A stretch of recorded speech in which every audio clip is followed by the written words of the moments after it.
Welcome to Promote, Profit, Publish, where we talk about all those things that make you successful at platform building and help you get your voice, your book, your product, and your service out there. Before we get started with today's guest, I want to invite you to go over and take our Promote, Profit, Publish quiz. You can find it at www.promoteprofitpublishquiz.com and find out where your platform building skills are at today. So I forgot to announce I'm your host, Juliette Clark. I always forget that. It's so weird. So I'm really excited about today's guest. And I know I say that all the time, but I'm really excited about all of these people because I think they'll really help you guys be able to build your platform more efficiently. We have had a lot of people ask about Instagram. I know many of you are hopping off Facebook. You're tired of Facebook. You're tired of everything to do with Facebook. And so Instagram and LinkedIn are becoming the new places to be depending on what kind of business you have. So today we have Instagram expert Paige Wiese, who is the founder and CEO of Tree Ring Digital. So she is a digital expert marketer. Paige had started, grown, and developed a top-ranked advertising agency in Denver, Colorado. For nearly a decade, Tree Ring Digital has assisted hundreds of businesses, coaches, and authors to thrive through successful website and marketing strategies. She holds a bachelor's degree in IT. I always have to stop and ask, IT?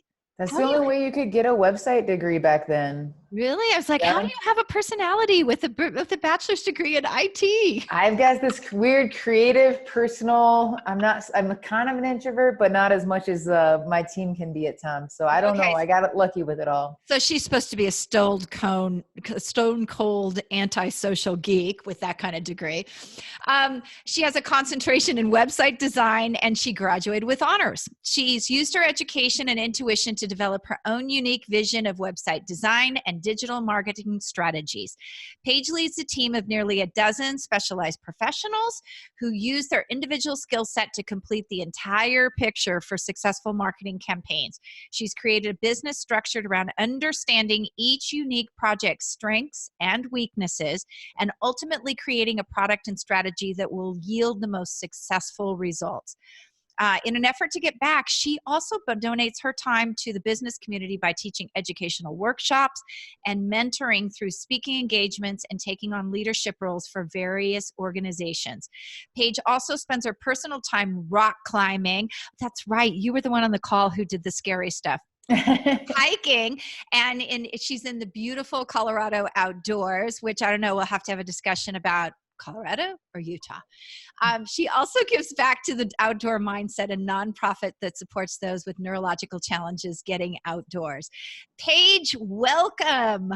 Thank you so much. Thank you for having me. So let's get down to it. Utah or Colorado? You know what? I haven't been out to Utah yet, so definitely Colorado at this point. But I'll be making some trips out to Utah soon. Okay, good. I've actually gone through Western Colorado to get to Denver. I drive a lot when I go to events out there just because it's so beautiful. So yeah. I'm not saying Utah's better. I'm just saying they're both really pretty. I haven't had that opportunity yet to get out there as much. I just finally started doing more traveling and I hear all good things about Utah. So. Oh, good. I'm glad to hear that because it's awesome here. Especially I moved here from California, so I'm especially partial to Utah now. There you go. There you go. So I'm really, before we get into this, I want to talk a little bit. I'm intrigued about what you're doing with people with your nonprofit. I did a mud run a while back, and there were 30 blind people who were being helped through a 5K mud run. Oh man. And I was just stunned. I couldn't believe how, it was enough work for me, but how scary. I was scared to do this. I was like, no, not yet. So yeah, to see 30, those that are blind going through it, that's amazing. Yeah. So how do you help those who are neurologically challenged? So Outdoor Mindset is very focused around building a community of others that are going through neurological challenges, whether it be MS, epilepsy, whatever that looks like, brain trauma, tumors. And really, real quick, I don't want to take a lot of time on it, but my backstory is that I have had epilepsy probably for most of my life, but finally diagnosed after I was having grand mal. I was about 20.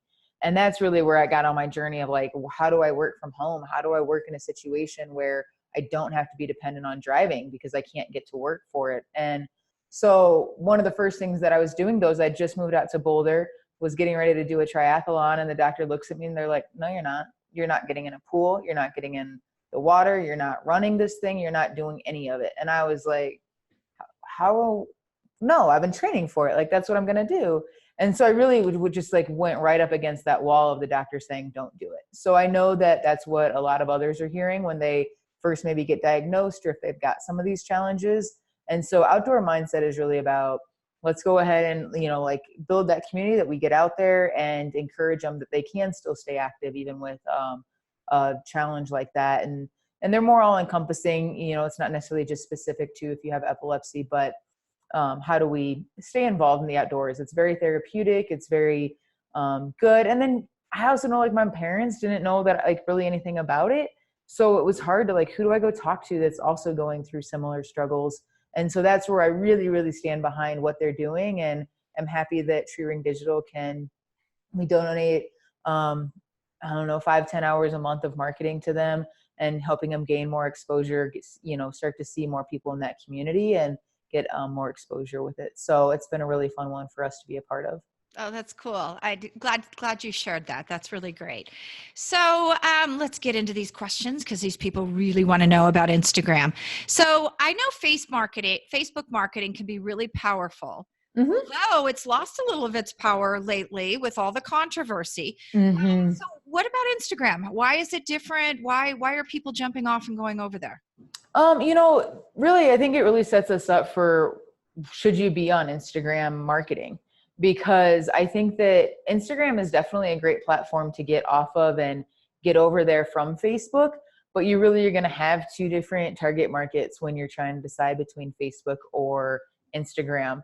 A lot of times people were using Instagram as brand awareness. And so if you're using using Facebook for brand awareness, and if you're using it for that platform, then absolutely 100% you should be moving over to Instagram.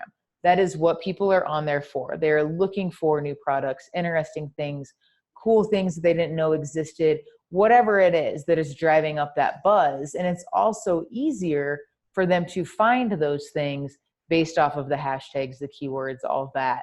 Where Facebook, you're really trying to say, here's who I think my target demographic is. Here's who they should be fitting into. And so now I want to serve up my ads for that, whether it be an event, a new book, a new service, a product, whatever. But you really have to start to define who that target audience is on the Facebook side. Well, obviously, as you know, in the controversy you're talking about, there's just also been a lot of scams on Facebook of, can I trust this product? Am I actually going to get this product in the mail if I buy it? And so you're doing so much more work trying to build that reputation on Facebook, where Instagram, you're still going to have a little bit of that controversy, but really it's a great platform for a very low cost marketing effort that's going to get you that brand awareness and exposure. And that's where I think it's best for. So building up your name, building up your business, building up your, you know, speaking or author pieces of it, that's really where you're going to want to start focusing that, because now you no longer have to define 100% who this target audience is. But if they're interested in the, you know, the right stuff, then they're going to start seeing and being served your ads. So that's where I really think that Instagram is a good way to start shifting off of. I think a lot of our customers think that it's the next Facebook when it comes to advertising. And I'm not yet on board with that. I don't think shift your entire Facebook market over to Instagram. I think that there's still benefits in Facebook. And I really tell clients, you might sell a couple products, but keep in mind, you really have a nationwide reach on Instagram. You don't get to hone it in to small service areas or something like that, like you do on Facebook. So no, you're not going to get the result you're looking for. And you may not sell lots of product or services, whatever it is, on Instagram, because you really need to, you're hitting a different type of target. So, you know, there is just a lot of information right up front there on where you should be. So I welcome whatever, questions you have on the follow-up on that. No, that's awesome. So I think if I heard you right, if you're looking for that more targeted, like if I wanted the Salt Lake City area, I would be over on Facebook, Absolutely. not on Instagram. But yeah, if you're an author and you're trying to get your book out there, then by all means, let's build up your profile on Instagram and get that exposure and hit that nationwide audience that is interested in your topic and what's trending. No, that's really great. Hashtags. So we all kind of know what they are. I don't use them mostly because I'm lazy or I just want to make up my own. That's true. But what's the point? How should people go about using those? So yeah, I think hashtags are an underestimated tool when it comes to, I would say, a little more seasoned business owners or those that haven't really necessarily grown up right. Like with, I mean, I didn't even know what hashtags were when I was growing up. And I've only had to dive into it because of the whole marketing side of the business that I'm in. Otherwise, I probably wouldn't do a whole lot with it myself either. What is the benefit of the hashtag though? It's keyword phrases and really it's about trending. So I don't know, some of your audience members might remember they had the TBET, Throwback Thursday. Well, so what's everybody doing? Hashtag Throwback Thursday for photos from 10, 15, whatever years ago where they're just showing memories and sharing stuff. Well, that's now a trending hashtag. So if you hit it, you get to see everyone else's comments or, like posts related to Throwback Thursdays and see. How does that then though carry over to the business side of this? You start going into hashtag podcast. All right, so here you have a podcast. You do hashtag podcast. Anyone looking to find out new podcasts can hit the hashtag and find all these other posts related to podcasting. And so now you get more exposure than someone that you're just like, they may be interested in this podcast. How do I expand my reach? These are people going out and actively listening, like looking for what you're doing. I know when I cut my hair a little bit shorter, I was like, now what do I do? How do I handle this? And so I started following a lot more on like pixie cuts or hairstyles. And the easiest way to do that is following hashtag pixie or that sort of thing. So Instagram really starts to pull the user and let them control their experience based off of what they want to see. If I wanted to keep up on website trends, I'm going to follow. Now, Instagram also allows you to start following hashtags, not just people, businesses, whatever. You can go in and focus on specific hashtags that you want to follow. So I did a whole bunch of like hashtag web design, hashtag website, marketing, or user interface stuff. So now my feed just fills up with all these things, but that's where you start to get that brand exposure and that brand awareness, or like I said, building your own personal brand through speaking in books, because now you're using the right hashtags to generate the trend of it. Other side of it might be Ice Bucket Challenge was another big one that went around, right? So if you're going to hashtag Ice Bucket Challenge, why were even businesses getting on board with this? The reason, exposure. It got their name in front of all the other exposure that was being populated from that movement. And so with that, you don't have to know who I am as a business, but if we did a Tree Ring Digital Ice Bucket Challenge and hashtagged it properly, we just got more exposure in front of other people. And now we're also showing some sort of community involvement or personality in our brand. And so really being able to utilize the hashtags and knowing what's trending can start to see drastic improvement in just the awareness and that your brand exists. So that's where hashtags can be very, very helpful as you're growing. Oh, that's awesome. And so the keywords, where do you usually get those keywords? Do they bring them to you or you go out and find them for them? Typically we're going to do like more or less like keyword research when you're starting a marketing effort, just to know what are people searching in general. Mm-hmm. And that really falls more on like a search engine optimization and paid advertising side of it. However, a bit of that is going to carry over into your hashtag and keyword trend on that side. Or there's several tools out there, resources you can go to and just start to put in, like what are the services that you're offering or what is it that you're doing? and they'll populate and throw out and say, here's a whole bunch of ones that are trending really high. This one maybe only has 100. How do you start to do that? Because the next question is, well, how many hashtags should I be using? Just 1 or 2? Or should I be using, should I just hashtag the crap out of it and have 50? And one quick answer, right there in the middle, maybe about 10, 20, depending on, there's a lot of controversy right now on how many you should be using. But on Instagram, I say use them. I mean, that's what they're there for. That's the whole concept of what Instagram has been built around, is the hashtag piece. But it's really then you start to pick and choose, you know what, this one has 10,000 and this one has 2.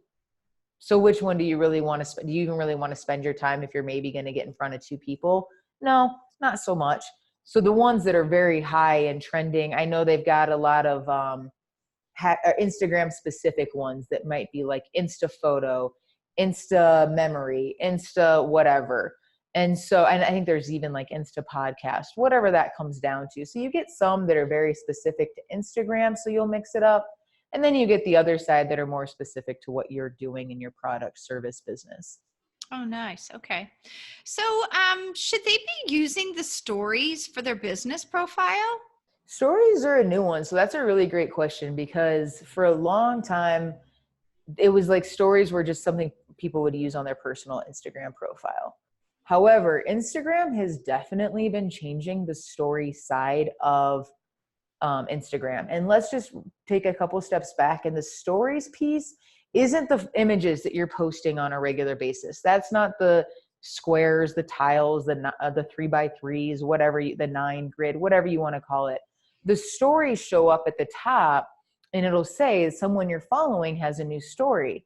And what it is anything from a quick screenshot to a 30-second clip. And, you can really just keep recording and it to keep going. So it can be longer than that even, but it's just a quick little tidbit, but it disappears after a while. Mm-hmm. Where the grid is going to stay for as long as you have your profile account or you delete it. And so the story is helpful to have that there, kind of like Facebook Live.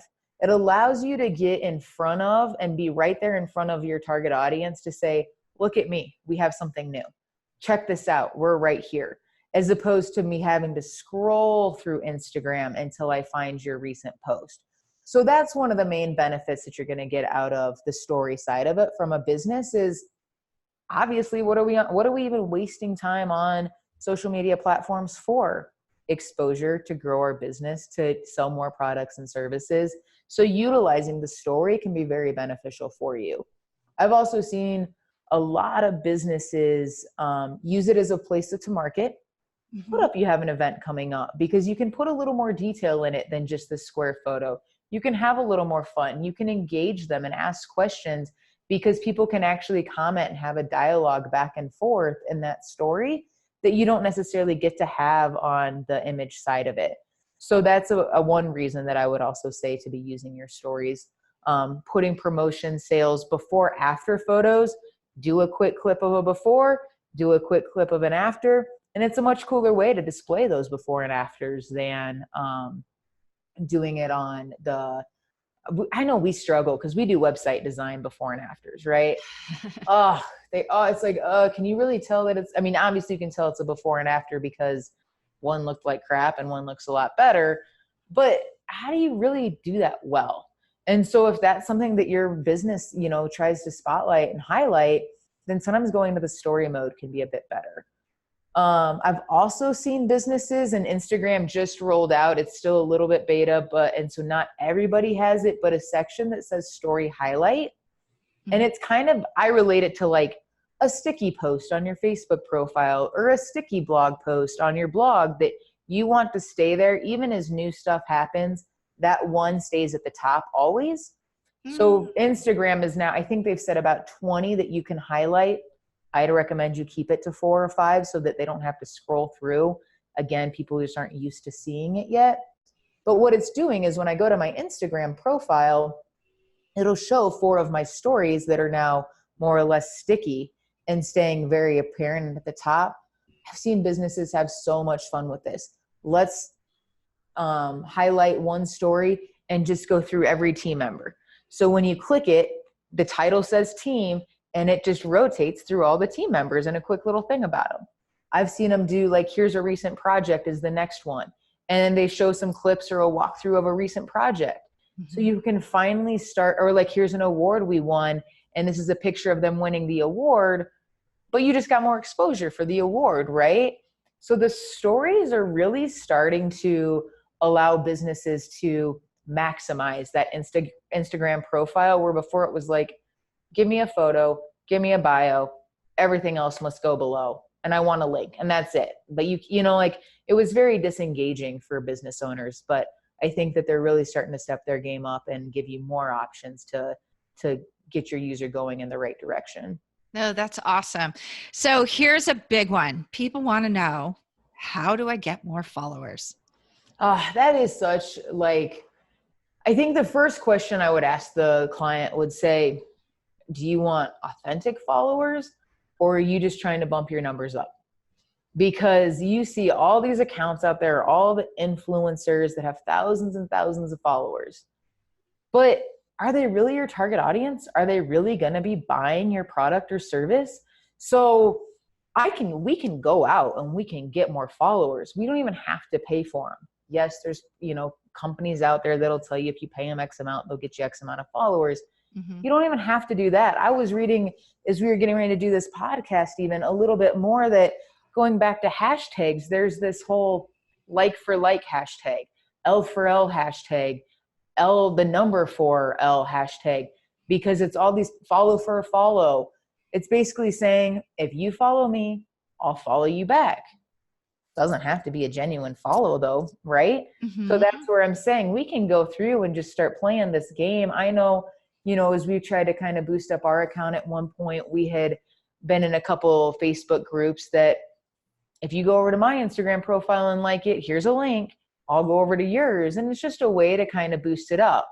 That one worked for us because it was other business owners. Mm-hmm. So for me to be in a group following other business owners gets their product and service in front of me a little more often and reminds them that, hey, we're, this is what we're doing, or here's an event we have coming up, come check it out, whatever it might be. So I really say, yes, the like for like and the following, if you go in and follow other people, they're more than likely going to follow you back. And so it's the fastest way to gain more followers.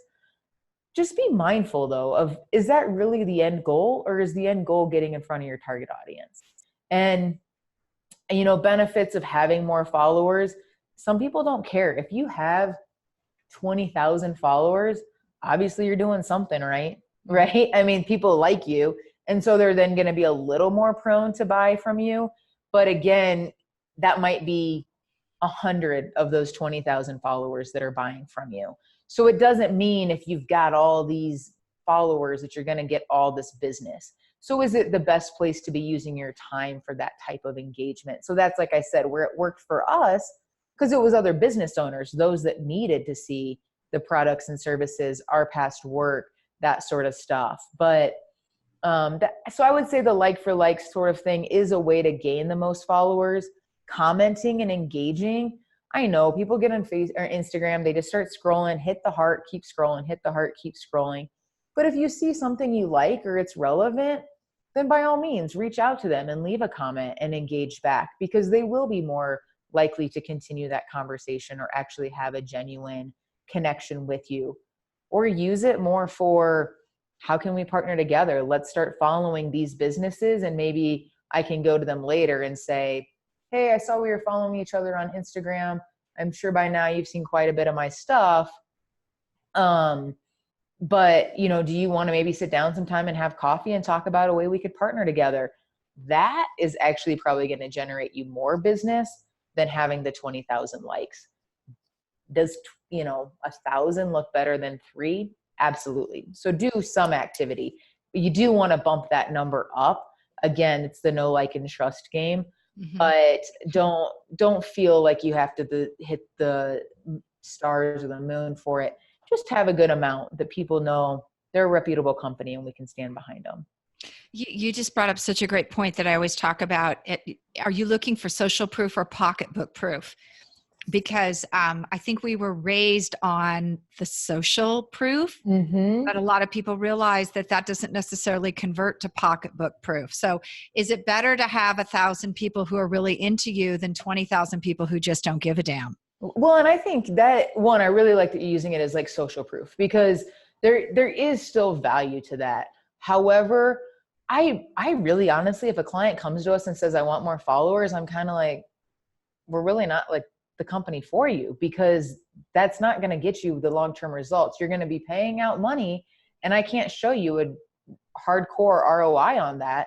And so you're just going to be frustrated. But if you really are looking for the social proof, then let's have a conversation about investment and what that looks like, or ways you can do that on your own without having to put all that investment into it. But, I think some of it with the authors or speakers too, you really want to know the whole point of gaining that social proof is so that when you go and release your next book, or you have your next workshop coming up, that person is, that I have 1,000 people in my pocket that will go buy that book right off the bat. Mm-hmm. I don't have to go and headhunt those 1,000 people. And Right. so that is where it comes down to. It is good to have those followers and to build it, but is it the social proof, or is it that when you release your next book, you've got 1,000 people that are chomping at the bit to go buy that book as soon as it's released? Absolutely, especially if you are with a traditional publisher, because they want to see that those people are real and where they're buying. So you have to get them into a funnel of some sort from social media in order to get that done. So you have a free gift for us today. I do. We have an Instagram guide. I know that getting started with it, it's, especially as business owners, they always come to us and they're like, I don't even know what Instagram is. Why should I be on it? So we have an Instagram guide. It's called 8 Steps or Simple Steps to Success. And really it's just going to go over and talk about the couple helpful hints to get started, kind of easing you into some things to make sure that you've optimized your profile properly and have it in the right areas. And then, spoiler alert, we have in there a couple tips and tools that you can use that are really helpful. How do you make your photos? What are tools that people are making really quickly without having to hire out a graphic designer every time? Really engaging photos. Or how do we get a consistent theme? That sort of stuff. I know we get clients all the time that are like, so I have to hire you every time I want to put an Instagram post out? No. And I'll be like, that's where I'm very honest with clients of, no, let's talk about how you can maintain that you're on your own, because you don't need Photoshop to make this happen. But a lot of times they're scared and they feel like they need to. So we put together some tools and like a little toolkit, if you will, that will also include, where do you find some of these hashtags? How do we plan out posts so that, I know like right now, like I mentioned to you last time we spoke, that I had just released a podcast as well. And I'm kind of stalling on my own side because I'm like, I have to get in there today and get something on Instagram, where really, if I was smart about it, we'd have all this stuff posted and, scheduled out. Yeah. Instagram just doesn't make it quite as easy as Facebook. And so again, where can we utilize the tools so that you actually have a successful Instagram platform and not just a little, okay, I posted once and now I don't know what to do. So I'll make sure that we get that in the show notes too, so people can go and download that and have access to it. Oh, that's great. Thank you so much. And thank you for being on and telling us a little bit more about Instagram today. Oh, absolutely. My pleasure. So hope I was able to answer some of the questions for you and keep your followers growing.